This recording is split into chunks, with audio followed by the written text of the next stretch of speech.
Height, Sunil बाबू height, Sunil बाबू height, shot नगर पोखरिया। मिक्सिंग कराने के लिए आज ही संपर्क करें। Mobile number 63 87 26 59 69।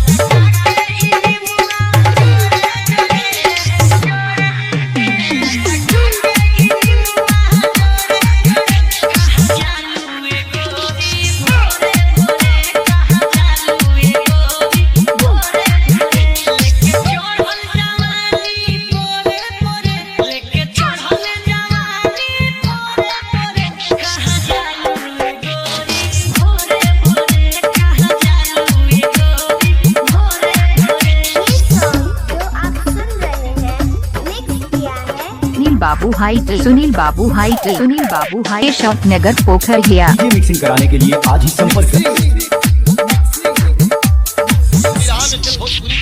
बड़ी रंगीन तत्व मस्त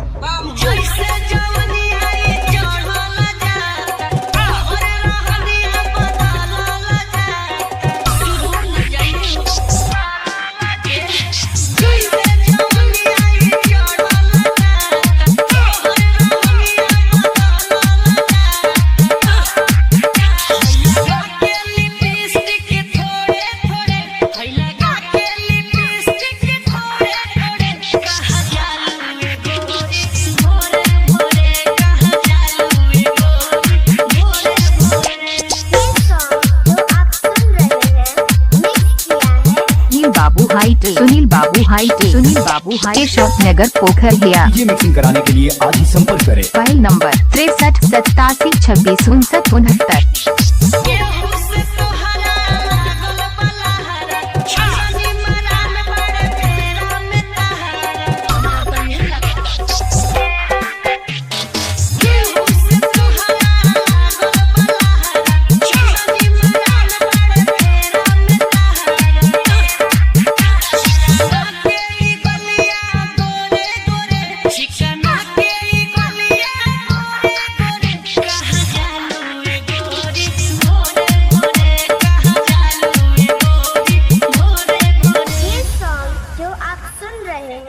मिक्स किया है सुनील बाबू हाइट, सुनील बाबू हाइट, सुनील बाबू हाइट, शॉट नगर पोखरिया। मिक्सिंग कराने के लिए आज ही संपर्क करें। Mobile number 63 87 26 59 69।